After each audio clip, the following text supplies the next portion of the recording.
Bueno, primero presento a Ana María Giraldo, que va a decir unas palabras sobre el poeta uruguayo, nuestro invitado especial esta noche, Antonio Jurís, y Ana María va a decir unas palabras preliminares sobre Antonio Jurís. Antonio Jurís nació en Montevideo. Vivió el exilio en su propia tierra, el Uruguay de los terrores y de los abrazos de la década de los 70. Los 80s los angustian infiernos del paraíso. Vivió muchos años en los Estados Unidos, donde hizo parte de la primera época de la revista Realidad Aparte, editada en New Jersey por un colectivo dirigido por Gabriel Jaime Caro, Oaxaca, quien dice de Antonio: un humano de genes anarquistas y quizás budistas, comprometido por las causas de los derechos de los ciudadanos oprimidos. Además de muchos poemas inéditos que ha escrito desde su juventud y publicaciones en diversas revistas literarias, tiene un libro publicado en 1991 con uno de los títulos que me parecen más hermosos y uno de los títulos más largos que conozco. Este es el título: Nunca pensé en un libro, solo iba traduciendo las voces indecentes que me iban propinando los distintos objetos que a diario me circundan por lo mismo. Esto aquí dentro no será un libro, sino un conjuro heterogéneo de imprecedentes gritos, desacordes, poemas. Estas, sus propias palabras, describen su relación con la poesía. Abro comillas. Escribí un aforismo hace un tiempo que decía más o menos que la diferencia entre un poeta y un intelectual es que este último puede que no se muera de hambre. Exabrupto aparte, hoy me veo en la obligación de aclarar algo. Hay quienes llevan esto de la poesía como un tesoro de guerra, como una condecoración o un prendedor en sus solapas. No es mi caso. Ella está ahí, digamos, me persigue, me angustia, muy a pesar mío. Y en mí es lo que es, un trabalenguas existencial, subjetivísimo en aglomeración de preguntas y paréntesis. No pareciera llegar ella a mí para hacerme lucir ante nadie, en todo caso a denigrarme, a hacerme vehículo para exasperar a los delicados cultivadores del intelecto. En este camino de incongruencias me he encontrado con más de uno de ellos que quisiera expulsarme del jardín. Dos cosas. La primera es que no compito, me ganaron a priori. Tienen razón, soy un equinodérmico impostor entre sus doradas aguas. La segunda es que nunca quise pernoctar entre las flores, no me sientan, pero tampoco me seducen los alambres nocturnos y demagógicos donde se encierran las propuestas mágicas. Me quedo aquí, en el árido descampado, entre las ortigas, las hortalizas, los silvestres zapallos. Busco las hierbas para el brebaje de la poesía, departo con dolor. Antonio dice que Medellín es la ciudad más poética del universo y no le interesa ser juzgado de subjetivo. Cree que es la ciudad que más apuesta por lo intangible. Algunos podrían creer que es un delirante extranjero que nos está viendo con ojos benevolentes, pero él cree que posiblemente nosotros no reconocemos eso de Medellín por estar tan cerca, como algo así que dice que los árboles tapan el bosque. Bienvenido, Antonio.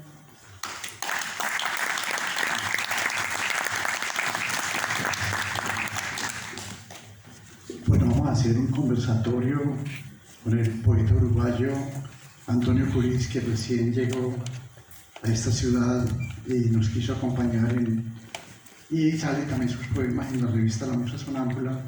Entonces yo quiero hacer un pequeño conversatorio con él, pero antes del conversatorio él nos lee unos poemas. Luego, bueno, lee sus poemas, canta sus canciones y hacemos un conversatorio con Antonio Jurís.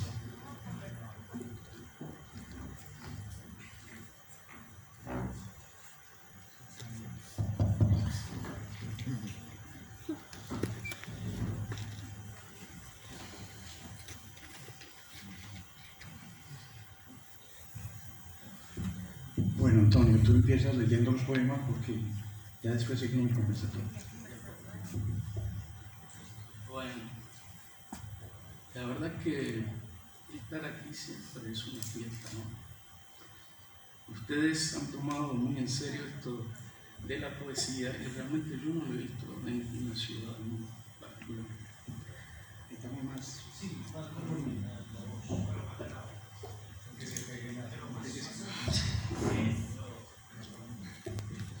bueno, ahora... Bueno, decía que... Lo decía Ana María. Uno viene de afuera y podría ser juzgado de benevolente o extraño, que quiere decirles cosas que les gustan. No es mi caso, yo no regalo nada porque no tengo necesidad. Ustedes sí creo que son, o sea, ustedes la gente, forman parte de la ciudad más poética que conozco. Por eso es un gusto estar aquí, siempre. Por otro lado, es tan cierto lo que digo que la idea que tengo es instalarme a vivir aquí.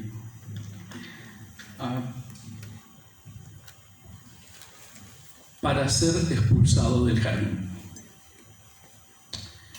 Hay quienes construyen su camino a través de respuestas. Yo esbozo el mío a través de preguntas. De que vivo subjetivamente, tengo pruebas. Me rasura la calva un tano con el mal de Parkinson, ferviente admirador de guillotina. La camisa de los domingos suelen desteñirla el sol y la lluvia de los miércoles. A la iglesia no voy, pero si estuviera prohibido, no habría homilía que me perdiera arrodillado en la primera fila. He abierto todos los libros de mi casa. A algunos les leí solo una línea. De esas líneas, que no siempre son las mejores, he construido mi cultura y escribo para ser expulsado del jardín de los sabios.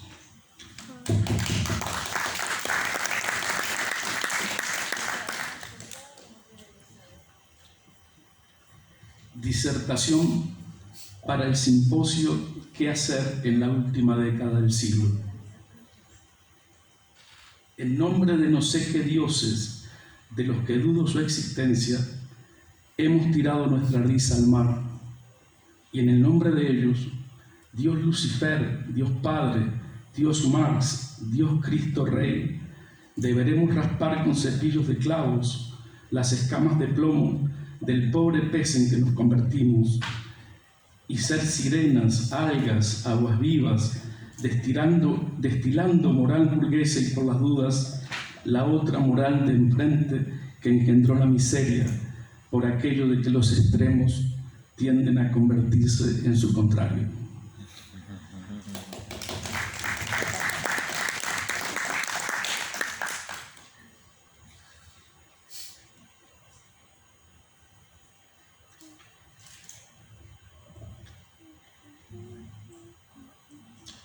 Habrá que morirse en París, se llama esto.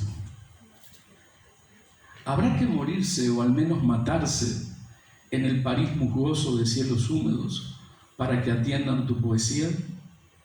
No digamos las letras que creen envolverla o se dejan envolver por ella, sino tu poesía, tu grito visceral arracimado en clavos, el caracol nocturno en el rectángulo de agua, destilando semillas, las buenas a la izquierda, quién sabe si mañana, las malas a la diestra y que las funda el sol. ¿Habrá que morirse en París? Sí.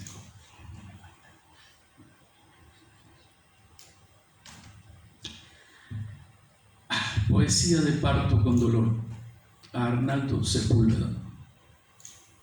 Amigos míos, si es que quedan, tengan en cuenta que estas digresiones llegan desde un constructor de teorías de vapor que cuando se condensan forman pequeños charcos de sangre. Estoy solo en una esquina del mundo, no tengo una moneda para el viaje de vuelta, algo me trajo aquí semi-inconsciente y a pesar mío. No sé si fue nave espacial o barco, avión o tren de nubes, y comencé a pensar en el destino. En la hora de los cuerpos, en la hora de las verdades inútiles, alguien me alcanza una guitarra. En la hora de los pretiles, donde seres ilustres caminan de cabeza y las gaviotas vuelan quizá a su postrer vuelo, alguien señala la guitarra y me ordena que cante. Yo alcanzo a balbucear que he de copiar dos cosas. La una es que como sorba, escupo sobre la angustia del hombre porque es casi seguro que no vale la pena. Pero buscando dónde escupir, lo debo hacer sobre mis vísceras. La otra, y ya olvidé al destino, es que me resuelvo flotando en el movimiento browniano, recogiendo entre los cardos las hierbas para el beberaje de la poesía de parto con dolor.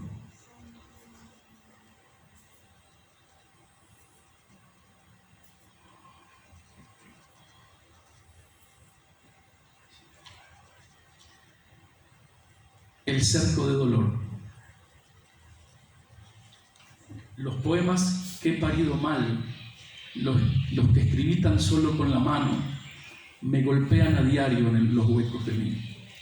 Me fabrican un cerco de dolor que es el mismo que elabora la vida ante los artefactos del pensamiento. Cuando no me he atrevido a ser feliz circundado por la infelicidad de los otros, ¿cómo es que pude pretender fundar amor cercado por las letras del hielo?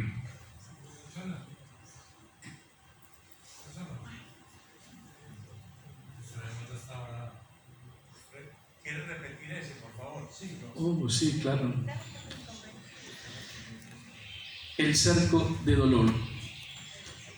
Los poemas que he parido mal, los que escribí tan solo con la mano, me golpean a diario en los huecos de mí. Me fabrican un cerco de dolor que es el mismo que elabora la vida ante los artefactos del pensamiento. Cuando no me he atrevido a ser feliz, circundado por la infelicidad de los otros, ¿cómo es que pude pretender fundar amor cercado por las letras del hielo?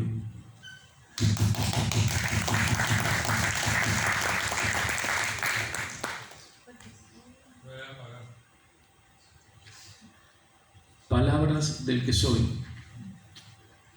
Soy una planta agreste, casi un animalito que se trepa a las faldas de sí mismo y camino la vida, esto que llaman vida y tiene alas y frenos, y la palabra amor y la palabra muerte y la palabra hambre y la palabra.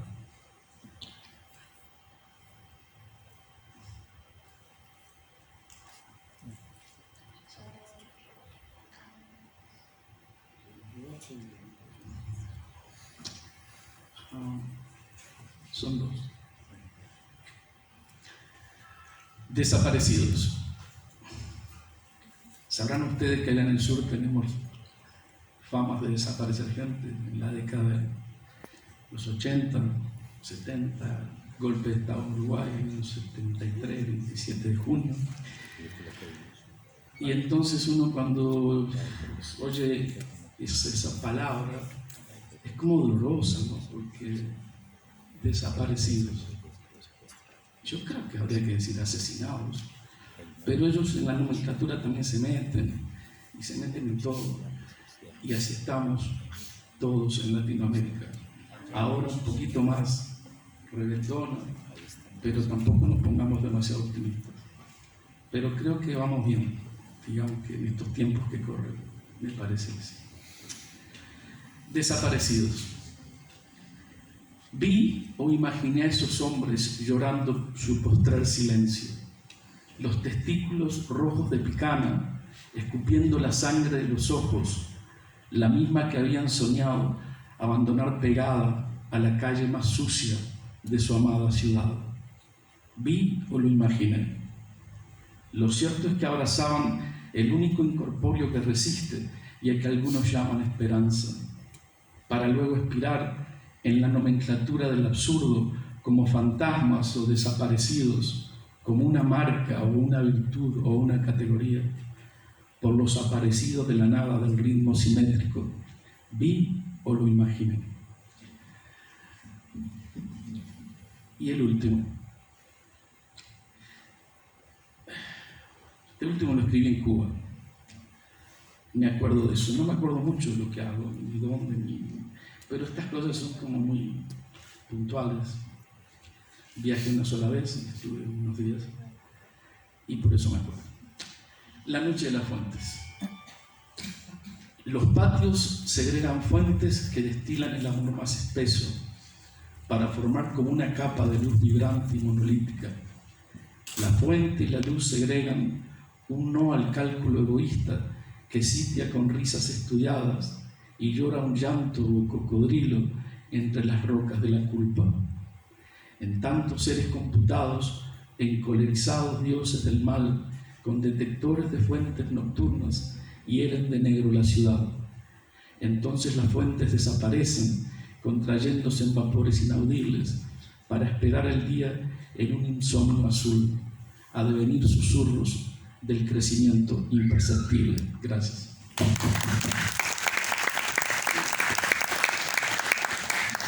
Gracias. Hay un poema acá. Sí, lo que pasa es que, bueno, tenía que ser porque este sí es del libro nuevo que tenemos ahí.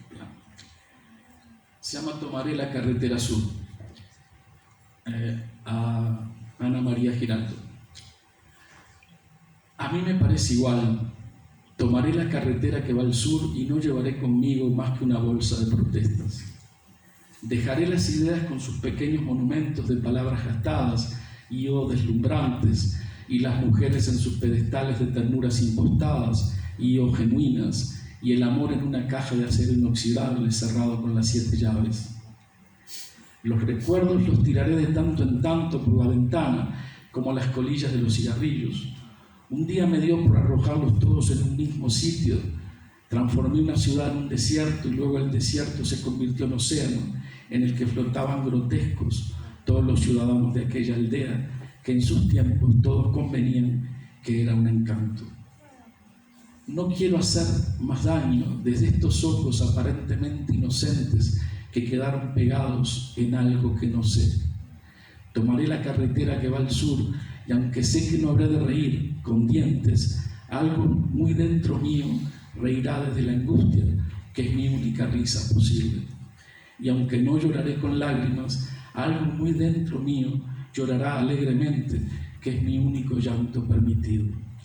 Los muertos que siempre cargo, trataré de que pasen desapercibidos, diciéndoles palabras de aliento que los convenza a quedarse en la muerte. Hay quienes creen que voy muy desprotegido, que debería llevar un tanque extra de gasolina, un gato hidráulico, revisar el motor y la rueda de repuesto. Pero yo llevo una margarita reseca que me regaló una vieja desdentada. De hoy, esa mujer octogenaria será mi Dulcinea, y a cada mujer que se me acerque le habré de revisar las encías. Por último, a mitad de camino, sacaré una hoja de la bolsa de las protestas que habrá de decir que no quiere tomar la carretera que va al sur. Gracias.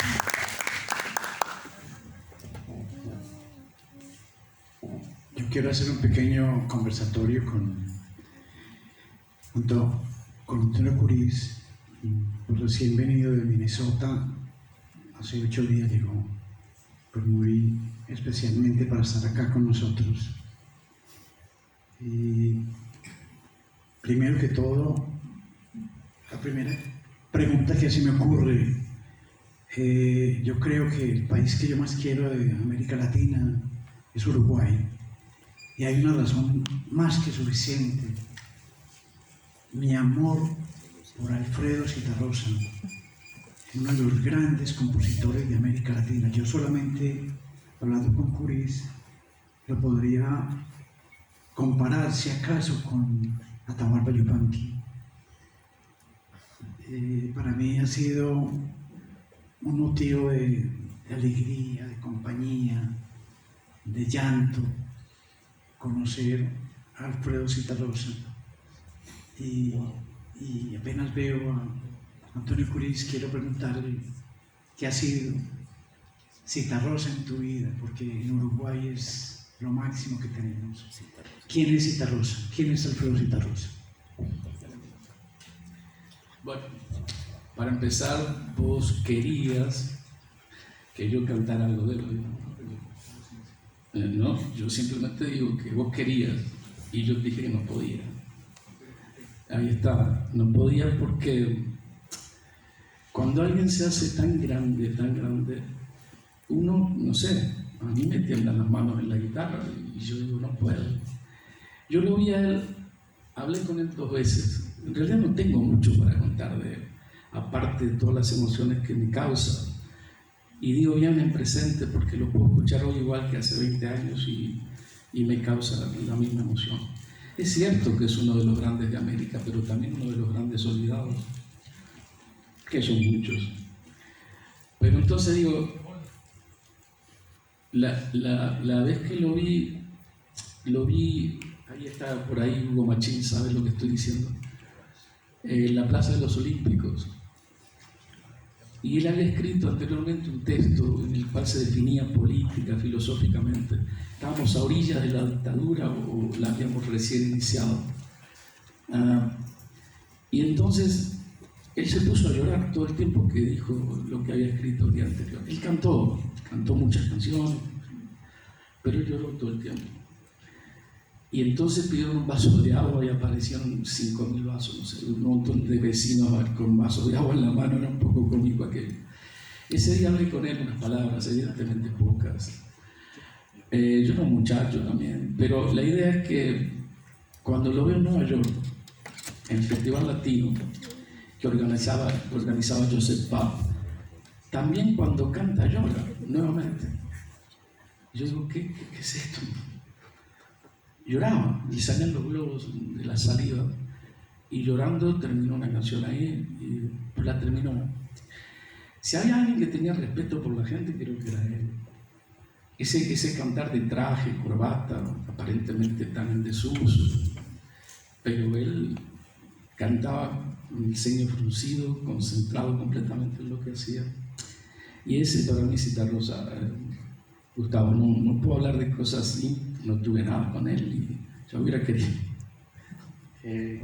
Una de las cosas que lo caracterizaba era ese sentimiento de orfandad, ¿no? Permanente, como un eterno huérfano, ¿no? Su infancia desgraciada, pues. Bueno, no nos podemos quedar en Citarrosa porque es demasiado hermoso ese personaje uruguayo. Yo quisiera preguntarte y evocar aquí tus años en Nueva York, tus años con Gajaca, un personaje hermoso en esta ciudad, cuando hacían la revista Realidad Aparte. Él me mandaba razones y me hablaba de Curis, me hablaba también de tus canciones, cómo cantabas y todo. Siempre me quedo como esas ganas de preguntarte un poco por la época. Esa revista, Realidad Aparte, es una revista que se hacía en Nueva York, pero el 95% de la revista era dedicada a los poetas de Medellín, obsesionado con Juan Manuel Roca, con Raúl Henao, con Javier Naranjo, con Carlos Enrique Ortiz. A él se lo mentaba todo el día, ¿no? Entonces yo quisiera de primera mano pues que nos cuente esa época de Gajaca y de la revista Realidad Aparte, donde yo creo que, yo no sé, te hiciste o empezaste a amar la poesía o algo. No, eso tampoco. No, la poesía, no sé. La poesía es como una escapatoria de la realidad, ¿verdad? En mi caso, no sé. Pero volvamos a Gabriel. Gajaca apareció un día en casa, me habían publicado unos poemas en la revista, y apareció con Comas y con León. Resulta que me golpea la puerta y yo abro y me dice Antonio Curis, y yo digo, sí, soy yo. Y me dice Gajaca cuando no, yo pensaba que usted tenía 80 años. Me dijo, pero ese era él.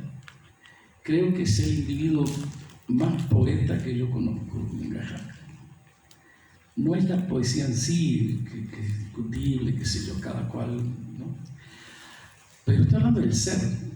Yo creo que vos, Gustavo, también sos poeta, te lo dije no sé cuántas veces. Porque trabajar por todo esto y hacer todo esto te parece poco. Porque las palabras se pegan ahí en el papel y uno las dice, mejor o peor.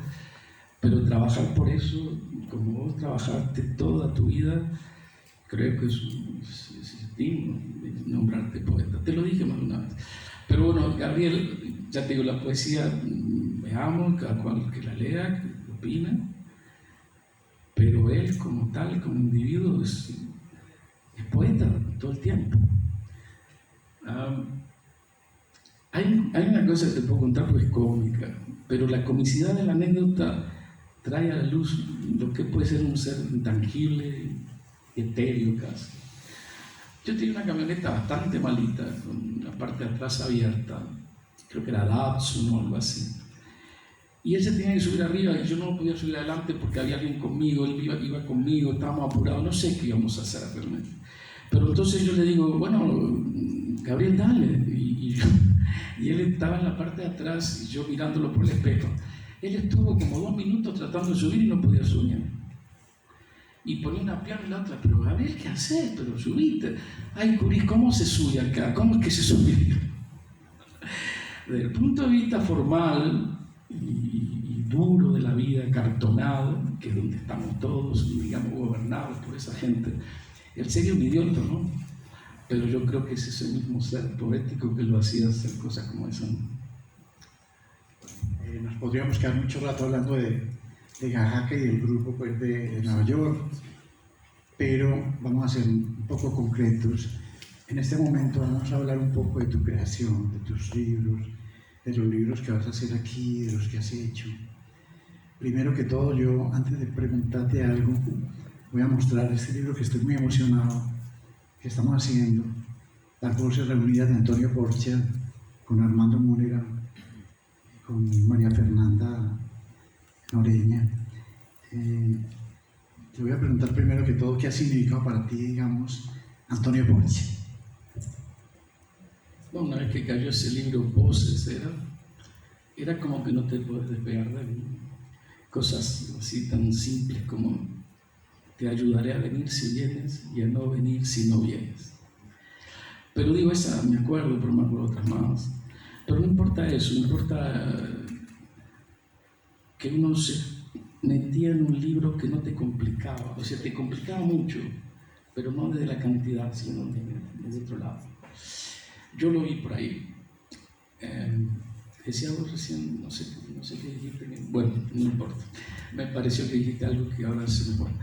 Pero en definitiva sí representó eso, básicamente. Evidentemente argentino, que haya nacido en Italia, hablar de Cortázar y decir que es belga, y evidentemente un poeta grande del siglo XX, definitivamente. Bueno, entonces vamos a hablar de tus libros. Veo este libro. ¿Me perdonás? Ya una preguntita. Sí, claro, poeta. Hay una cosa que a mí me ha llamado la atención de la literatura uruguaya. Y es, o al menos de lo que ha llegado aquí, o de lo que ha llegado a donde vivo. Y es porque yo he encontrado, no sé si por el periodo de la dictadura, pero una poesía muy social y una literatura, una novela muy europeizada. Entonces, de pronto, ¿por qué? ¿A qué se debe de pronto esa diferencia? O yo tengo una mala percepción de lo que ha sido el movimiento literario uruguayo. Yo entiendo lo de la poesía social, no entiendo la otra parte, lo de europeizada. Es decir, uno de la poesía la ve muy social. Yo me acuerdo mucho de En cambio, Rodríguez, si uno lee, Monegral. supongamos, sin saber quién es el autor, a ciegas, le da la impresión de que está leyendo, por ejemplo, una novela europea o una poesía europea. O sea, en la poesía se ve lo social, pero en la novela, en el ensayo, con muy gratas excepciones. Pero mira, pensá en Manuel Escorza, ¿no? Que es un dios uruguayo. Él no tiene nada que ver con la novela europea. Hacía algo muy difícil. Tampoco tomemos eso como un insulto, ¿no? No sé, yo digo, no sé. No se olvide usted que mientras los peruanos descienden de los incas y los mexicanos de los aztecas, nosotros descendimos de los barcos para llegar allá. Entonces, claro, de repente hay algo de eso que usted dice. Y no está mal, es decir, es lo que es. Ahora, cuando usted dice lo social, está refiriéndose a un país que creo que fue de avanzada con respecto a pretender ser independiente, digno y democrático realmente. Y claro, sí, yo he sentido hablar de Benedetti y se habla con cierto grado de, ¿no? Bien. Pero ¿por qué siempre tenemos que dejar las cosas de lado? ¿Por qué es uno o el otro? Son todos. Y en ese sentido, por ejemplo, ya que nombré a Benedetti, yo creo que Benedetti enseñó a leer a un montón de muchachos poesía. Después ellos toman el rumbo que quieren, ¿sí? Pero quitarle eso, o quitarle que en un país muy jodido, en el cual te pegaban por cualquier cosa, él estuvo metido en un montón de proyectos que terminó exilado, obviamente. Entonces yo no se lo voy a quitar nunca. Y lo de europea le vuelvo a repetir, no, está bien. Puede ser que haya alguna cosa, Onetti no creo, pero varios no creo. Pero no importa, es decir, es parte de nuestra idiosincrasia quizá. Sigamos hablando de tu creación. Tú has publicado ¿cuántos libros? Y yo sé que tienes 3 para hacer aquí, pues, que ya están hechos. La pregunta es cómica, porque ¿cuántos libros hubo? Y por obligación. Y cuando digo obligación es porque yo llenaba los cajones con papeles. Y entonces los amigos míos conocidos editaron desde el 91, supónganse ustedes, ahora 20 libros, pero de 20 poemas, 20 y pico. El mío tiene 270 y pico de páginas. No lo digo como una cuestión de orgullo, porque la cantidad no quiere decir absolutamente nada. Pero lo digo porque yo no quería publicar, en el sentido de tengo que hacerlo. Yo dije en un momento dado, no aguanto más esos papeles sueltos. No los aguantaba. Con estos 3 libros que van a salir tampoco los aguanto los papeles sueltos. Vamos a hablar de los 3 libros. Hay uno que es, uno de poesía que estás terminando para estos días. Hay otro que es como prosa, una especie de prosa poética, ¿no? Pongámoslo así, prosa. Bueno, y el tercero, aforismos. ¿Cuándo escribiste ese libro de aforismos? Yo no escribo libros, yo escribo cosas sueltas.